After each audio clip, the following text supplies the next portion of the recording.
I'm gonna talk about a story of the two galaxies told by billions of stars. Right. The Magellanic Clouds have been targets of interest for a very long time, probably over the entire human history, especially for early peoples in the southern hemisphere, merely because they are huge in the sky. The left image shows the rock art by ancient Atacama people, and they recorded the night sky around the Milky Way, and there should be some bright stars and LMC on the rock. But personally, I failed at identifying which circles are the LMC on the rock drawing. And for the LMC and SMC, it is a case where we've realized their true astrophysical importance as we study them more over time. And this is really true for now, and also will be true in the next decades with the upcoming LSST data, as well as the data from other future observatories. And there are so many reasons why the Magellanic Clouds are important in astronomy. I assume that most of them are discussed in depth in the previous sessions, but I don't think that was the really case. Of course, some of them were already mentioned in the previous sessions, but there is no harm in repeating it because this is really important. To know why we study these galaxies. The Magellanic Clouds are the largest and most massive dwarf satellites of the Milky Way, and they are depositing significant amount of mass to the Milky Way in forms of gas and its own satellite population, in addition to their own masses, meaning that they play a very critical role in the mass assembly history of the Milky Way or even the local group. The Magellanic Clouds are the closest interacting dwarf galaxy pair and likely on their first infall to the Milky Way. This provides a unique opportunity to study the evolution of interacting dwarf galaxies in great detail, while they are still relatively well preserved against their host galaxy's influence. The Magellanic Clouds are the matter-poor. Although they currently reside within the Milky Way, they are external galaxies with very different galactic properties from the Milky Way. So they are very important laboratories to study astrophysical processes at low metallicity in detail. MCs, particularly the LMC, are the critical steps in the cosmological distance ladder. So for example, the period luminosity relations for the Cepheids are established and calibrated in the Magellanic Cloud, and then used to measure distances to other external galaxies. The LMC is the prototype of Magellanic irregular galaxies, so understanding it has a broader implication for the entire class of the Magellanic irregular galaxies, not just the LMC itself. LMC also has harbors the most active star-forming region in the local group, so-called Doradus. So it provides us an opportunity to learn about starburst in stellar feedback process at low metallicity environment. And of course, this list is not complete at all, and there are many, many more astrophysical reasons why MCs are important. Okay, while preparing this talk, I tried to track down a little bit of the observational history of the Magellanic Clouds, particularly in the optical imaging aspect, which includes our naked eye observations. Disclaimer, of course, it's super incomplete. As Mia told us in the morning, the term Magellanic Clouds was first introduced in the astronomical publication by Herschel in 1847. And this is his naked eye drawing of the two clouds in his publication. And he used the term Magellanic only in the caption of this plot, and used the nubecular major and nubecular minor in the text to refer the LMC and SMC. Then the first comprehensive direct star count map for the resolved stellar populations in the LMC was made by McCoskey in 1935. And 20 years later, the Bucklers made a very detailed star count maps for both clouds. And the details in his map are very impressive and even comparable to the present day, for example, Gaia star count maps. In the CCD era, we made a great progress in mapping the clouds in terms of data quality, wavelength coverage, spatial coverage, and temporal coverage. Here, I only listed 4 representative optical imaging surveys as an example. MCPS, OGLE4, SMASH, and Gaia, but there are many more.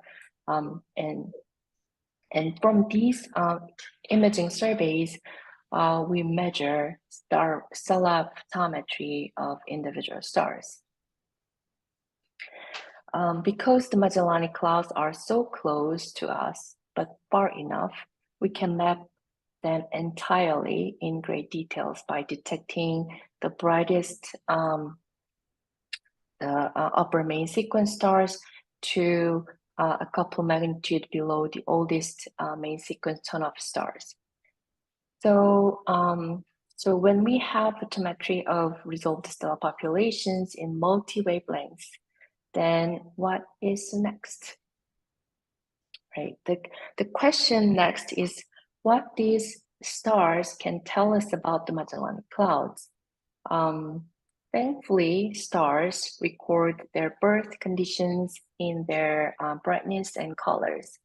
In other words, from multi-band stellar photometry, we can extract informations like when stars were born, with what initial masses and what metallicities. So this is a synthetic CMD color-coded by stellar ages and the stellar temperature. As you can see, we can infer the intrinsic properties of stars based on their positions within a CMD. Of course, this is really overly simplified statement, but in principle, yes. And then when we collect these informations for all the stars within a galaxy, then it turns out to be a star formation history of the galaxy. Once a star forms, they don't stay in the same positions forever. Stars live in the gravitational potential well of the galaxy, and any perturbations could affect their positions and kinematics, meaning that stars' positions and kinematics are continuously varying over time, especially when there are like external, repeated external perturbations like tidal interactions between the Magellanic Clouds. So in summary, by studying resolved stellar populations, we can learn the star formation histories and the tidal interaction histories of the Magellanic Clouds. So let's look at the star formation history first. And I would like to thank David for detailed introductions about the star formation histories in your talk. So here is the work done by Harris and Jarsky 2009. They divided LMC into many subregions and measure star formation history in each subregions by modeling the observed optical CMD.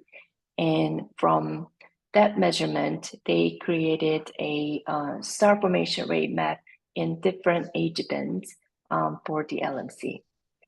So if we look at the star formation rate map closely, there was a little bit of a star formation in the oldest age band. Maybe it's hard to see, but there's a little bit of blue color. And then star formation rate remained pretty low for a long period of time. And then star formation resumed about 5 to 4 gigayears ago. And since then, the star formation continues to the current present day. And the global, excuse me, the global star formation history plot in the bottom right shows the same story, but they clearly revealed several star formation peaks at specific times. And they did the same analysis on the SMC, and this is the result for the SMC. SMC's star formation history shows us very similar patterns to what we saw in the LMC. So the initial star formation episode ended about like 10 gigayear ago, and then star formation maintaining a low star formation rate for long several gigayears. And then star formation resumed about like 4 gigayear ago and continues to the present day. And this is the SMC's global star formation history, and also shows several star formation peaks at specific times. And some of the times coincide with those in the LMC's star formation history. And the similarity in their enhanced star formation peaks is a strong evidence of a common interaction history between the Magellanic Clouds. So if we look at more recent work of the star formation histories by the SMASH team, there are several common peaks in the star formation rates between the SMC, the orange line here, and the LMC blue lines here in this context. And the coincide peaks are marked with the dashed gray lines here, including the most recent ones. Enhancement started about 250 million years ago. These synchronized star formation histories of the Magellanic Cloud strongly suggest that they have been closely interacted each other, at least for the past 3.5 gigayear. And then when two dwarf galaxies closely and repeatably interact with each other, one can expect tidally induced distortion in stellar geometry as well. So now let's dive into the tidal interaction history. Stellar kinematics will be discussed by Keynote and Gertina tomorrow, so I'm going to focus on the stellar spatial distribution. Okay, so here the left plot shows a stellar density map of the main bodies of the LMC and SMC, while the right plot shows the density map in their periphery. So clearly there are so many stellar structures in and around the Magellanic Cloud, and those are likely related with the mutual interactions between the LMC and SMC, as suggested by the star formation history results. And when looking in the 3D distribution of the LMC and SMC, traced by the distance indicators like the Alalaria stars for the old stellar population and the Cepheid for the young population, the one really shocking feature is that the SMC is very elongated along the line of sight, whereas the LMC stars are smoothly distributed around its center. So, so Z direction is the line of sight direction, and This highly elongated stellar distribution of the SMC suggests that the SMC is in the process of disruption due to the recent interaction with the LMC. And if we zoom into the LMC disk, we construct the 3D geometry of the LMC disk using the redcom stars, which is another distance indicator, but for the more intermediate age stellar populations. And that 3D structure revealed a new stellar warp in the outer disk of the LMC. And we also measure the inclination of the disk and the line of node position angle as a function of galactic radius, and found a spatially varying disk inclination and the line of node position angle, blue lines here. These spatially varying inclination and the position angle suggest that the LMC disk is warped and twisted at the same time. In particular, high inclination in the inner parts, where the LMC bar dominates the stellar disk geometry, indicates that the bar is tilted with respect to the rest of the disk. And another increase in the of inclination in the outer radius is due to the stellar warp we discovered in the southwest part. And we also independently measure the disk inclination and line of node position angle solely based on stellar kinematics, orange dashed line here, and found similar radial patterns between the lines. So this suggests that the LMC's disturbed stellar geometry and disturbed kinematics are likely share a common origin. Then how can we connect stellar structures to tidal events? It's not a simple question, but people have been trying to guess or estimate the formation ages of stellar structures.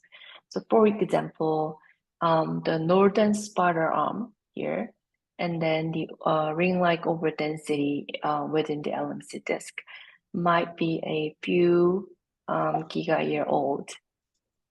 And the SMC shell and the wing structures might be a few 100 million years old.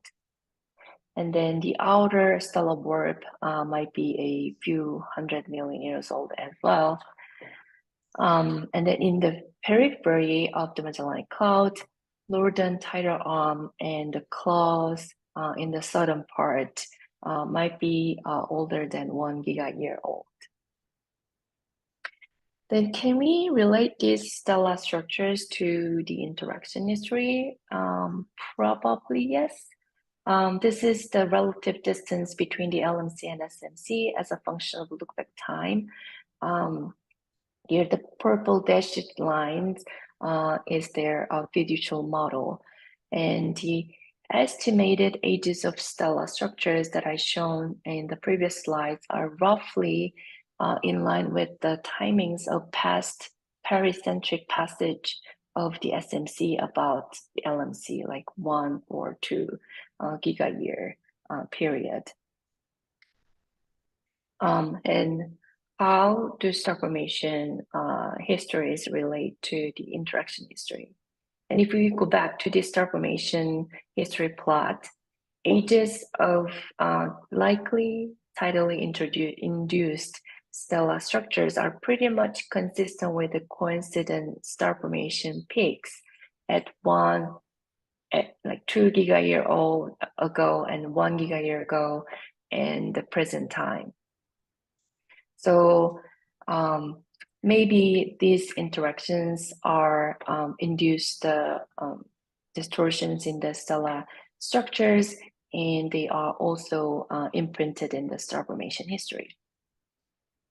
So the story told by billions of stars, the Magellanic Clouds have been paired at least for the past 4 to 5 giga-year, and MCs have experienced a couple of close interactions in the past 3.5 giga-year, and distortions in stellar structures were induced during the repeated tidal interactions. So this is the lessons we learned from the resolved stellar populations. But then what are the outstanding questions? What do we still need to know? The first one is that my question to the community. So we have so many observed properties about the Magellanic Cloud, but things are like, oh, it could mean this or that. Then what would be the smoking gun observations to constrain the tidal interaction between the Magellanic Cloud? More specifically, what would be the smoking gun observation to get pin down the precise orbital history of the Magellanic Cloud? And what we need probably are more realistic simulations that could reproduce, if possible, all of the observed properties we measure in the Magellanic Cloud system. That might take a while, but meantime, we have to move forward. The DELF MC data will be coming soon. DELF MC is a part of the ongoing dark energy camera survey program, and we added new observations in GRI down to old main sequence turnoff to obtain contiguous spatial coverage around the Magellanic Cloud. And we have processed both new and archival data in a homogeneous way. So the processing is in the final-ish stage. Ask David about it. And with the DELF MC data, we will construct a contiguous and pretty homogeneous spatial map of the Magellanic Cloud periphery, and we'll discover new faint satellite dwarfs and star clusters around the Magellanic Cloud, and we'll measure spatially resolved star formation histories beyond the main bodies of the Magellanic Cloud. And finally, many of you probably already know this, but let me repeat the exciting news. Rubin will observe the Magellanic Cloud in the wide, fast, deep mode in UZRIZY, which means in less crowded region, the 10-year depth data will reach R of 27.5 magnitude, which is really deep, from which we'll be able to hunt for extremely faint or low surface brightness features around the Magellanic Clouds, and they could be either ultra-faint dwarf satellites or star clusters or tidal debris from the past interactions between the Magellanic Clouds. And excitingly,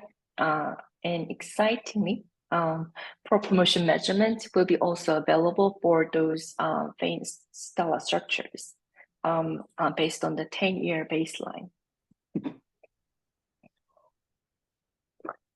And we'll also, excuse me, the LSST will also allow us to discover new variable objects in the clouds from the difference images. And any of these new discoveries by Rubin could cast us new challenging questions, or could provide a smoking gun evidence to constrain the interaction histories of the Magellanic Cloud and the Milky Way. Either way sounds really fun and exciting, so let's stay tuned. And that's it. I'm happy to take any questions.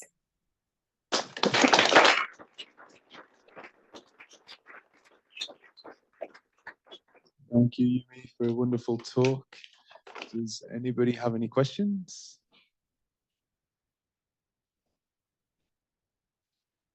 Encouraging early career researchers here. Hi, thank you for your talk. So you showed that the correlations in the star formation peaks happening in the LMC and the SMC at like 3 gigayears ago, 2 gigayears ago, those could possibly be explained by just the two galaxies in pericenter moments when the two galaxies are closer to each other. But do you have an explanation to what is happening right now? Why both of the galaxies show such a high peak in the star formation rate now? Yes, yes, that's right. Many of the peaks are kind of like in line with the period of the LMC-SMC orbital history. So definitely when they are close enough, they interact, and then the star formation is enhanced. In the most recent time beings, it's believed that there has been a direct collision between the LMC and SMC about like 2 to 300 million years ago, depending on the detailed constraints. So this is definitely the reason why both galaxies experience really high star formation rate in present time. And there is also like the Magellanic Bridge connecting the two galaxies. They have young stellar populations, have the similar ages, like few hundred million years old. Thanks. Yeah, this is Catherine Johnston. I'm wondering your question about interactions. Wondering what you can see in the old populations, meaning things at least 5 gigayears old versus younger. Because I was thinking maybe the old populations would retain more memory of the interactions because they would be stars like bullets rather than the gas crashing. So I'm just wondering if that's helpful. I think so, especially the old populations in the periphery that might retain the memories of the older interactions, but beyond more than like couple of gigayears back, then any dynamical hittings will coming back to the equilibrium status. So it might be really hard in some cases, especially in the inner parts that has many more complicated processes are going on. But maybe if we measure star formation histories in the periphery of the Magellanic Cloud, we might see some interesting features that haven't seen in the star formation histories in the main bodies.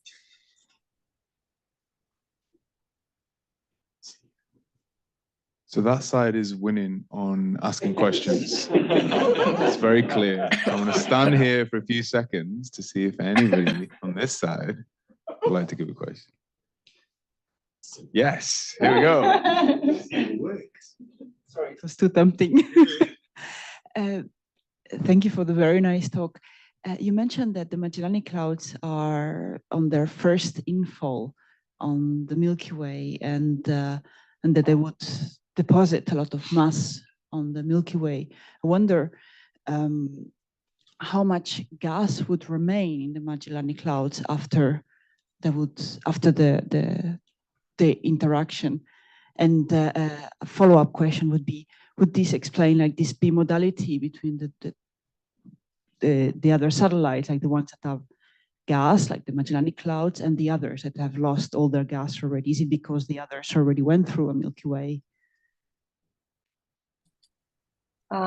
That's a very good question. I guess Andy probably will talk about that in in his talk, like the gas distribution of the Magellanic Cloud to the Milky Way.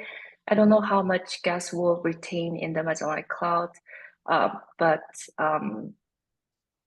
at current stage, it seems like there is either a bull shock or the corona of the Magellanic Cloud are kind of self-protecting its gas from the Milky Way CGM. So for a while, they probably will continue to forming stars. And once in the center part that is exhausted, then probably they stop there, and then the other gas already dragged out of the Magellanic Cloud main body, they will slowly dissolved into the Milky Way halo. And yeah, that's just gas. But yeah, I believe others can give you a better answer to that. Kat Barker with Texas Christian University. You asked us a question about constraining what smoking gun things do we have to constrain the tidal interactions. And so I was starting to think of like a laundry list of things that we need to do better. And so maybe I can just share for later discussion, but distance along the Magellanic stream, the gaseous stream, any tidal information we have about the stars, and I know David's been thinking about that. Any more information that we can get about the ionized gas in the CGM. I know there's plenty of teams here that have been working on that, but that's a hard thing to do. Any more information we can get on like LMC halo information would be extremely useful, I think, as well, because that also forms or impacts what the structures of these things are. Getting good masses for the Magellanic clouds, because that's an issue, because those are off by a factor of 10 up to. Better proper motions, and getting the leading arm figured out, because we're all confused about that. Cool. So that would be my laundry list of like no smoking guns, but like here's the things we have to do.